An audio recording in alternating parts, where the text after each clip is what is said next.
मेरे मेहरबान दोस्तों, स्वागत है आप सबका इस हर दिल अजीज प्रोग्राम में जिसका नाम है सुहाना सफर विद अन्नू कपूर, सिर्फ 92.7 बिग एफएम पर। बहुत मेहरबानी, बहुत शुक्रिया, करम नवाजिश आप लोगों का।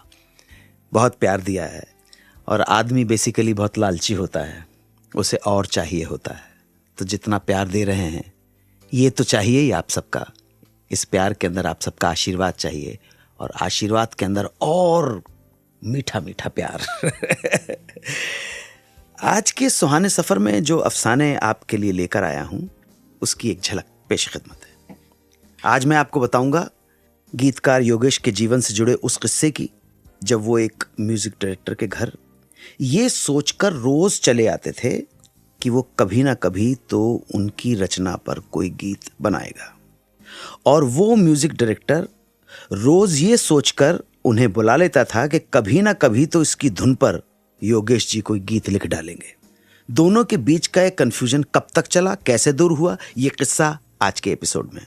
इसके साथ ही सुनाऊंगा दिल्ली की एक प्रिंटिंग प्रेस मालिक के बेटे सत्येंद्र कुमार खोसला की कहानी, जो किशोर कुमार का फैन था। किशोर कुमार जैसा एक्टर बनने की तमन्ना लिए वो चला आया मुंबई नगरिया और बन गया हिंदी फिल्मों का एक मशहूर कॉमेडियन। इस कॉमेडियन को मनोज कुमार जी ने दिया उसका स्क्रीन नेम। ये नाम क्या था और कौन थे ये सत्येंद्र कुमार खोसला जी, इनकी कहानी आज ही। और बताऊंगा कि क्यों राज कपूर की संगीत की समझ को देख मन्ना डे पड़ गए ताज्जुब में।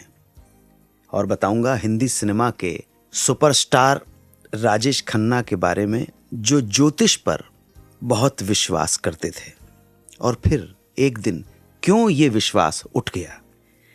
यही राज खुलेंगे आज के शो में। कार्यक्रम की शुरुआत गीतकार योगेश जी के जीवन से जुड़े एक किस्से से। लखनऊ के रहने वाले योगेश गौड़ यानी कि गीतकार योगेश पिता की मृत्यु के बाद भाग्य आजमाने काम की तलाश में चले आए बंबई। मशहूर लेखक ब्रजेंद्र गौड़ उनके रिश्तेदार थे, इस वजह से उनसे जाकर मिले, लेकिन विजेंद्र गौड़ से योगेश जी को कोई मदद नहीं मिली। अलबत्ता गौड़ साहब के असिस्टेंट ने जरूर राइटिंग की बारीकियां सीखने में उनकी मदद की। चीजें समझ आईं तो योगेश भी लिखने की कोशिश करने लगे। उन्हें एक आध फिल्मों में गाना लिखने का मौका मिला, लेकिन ये वो फिल्में थीं जो कभी पूरी तरह से बन ही नहीं पाईं। फिर एक रोज योगेश जी की मुलाकात हुई म्यूजिक डायरेक्टर रॉबिन बैनर्जी से। रॉबिन बैनर्जी ने योगेश जी की रचनाएं सुनी, बहुत इंप्रेस हुए और उन्होंने योगेश जी को रोजाना सुबह रियाज के वक्त अपने घर आने को कहा। अब योगेश जी बिला नागा रोजाना सुबह दादा रॉबिन बैनर्जी के घर पहुंच जाते। बैठक होती, इस बैठक में उनकी धुनें सुनते, लेकिन सिलसिला कई दिनों तक चलने के बावजूद कुछ बात बन नहीं पा रही थी और बेचैनी थी कि बढ़ती ही जा रही थी। बेचैनी इसलिए क्योंकि रॉबिन बैनर्जी ने अभी तक योगेश जी की उन रचनाओं पर एक भी धुन नहीं बनाई थी जिन रचनाओं से रॉबिन बैनर्जी प्रभावित हो गए थे। आखिर एक रोज उन्होंने रॉबिन बैनर्जी से पूछ ही डाला, दादा आप मेरे गीतों पर धुन कब बनाएंगे? दादा रॉबिन बैनर्जी चौंक गए। उन्होंने उल्टा योगेश जी से ही सवाल दाग डाला, अरे इतने दिनों से तुम यहां आ रहे हो, मैं रोज नई नई धुनें सुना रहा हूं और तुमने आज तक एक भी धुन पर गीत नहीं लिखा। तब जाकर योगेश जी को समझ आई कि अमूमन फिल्म इंडस्ट्री में धुन पहले बनती है और उस धुन पर गीत या शब्द बाद में लिखे जाते हैं। दरअसल रॉबिन बैनर्जी ने योगेश को बुलाया ही इसलिए था कि वो कंपोजिशन सुने और उस कंपोजिशन के हिसाब से बोल लिखें, गीत लिखें। और योगेश जी इस उम्मीद में बैठे रहे कि आज नहीं तो कल जो मैंने ऑलरेडी लिखा हुआ उसको ट्यून करेंगे, उसको कंपोज करेंगे। ये था कम्युनिकेशन गैप।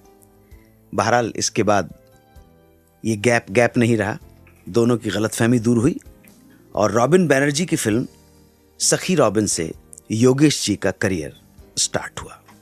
फिल्म सखी रॉबिन का योगेश जी का लिखा गीत तुम जो आओ तो प्यार आ जाए, जिंदगी में बहार आ जाए।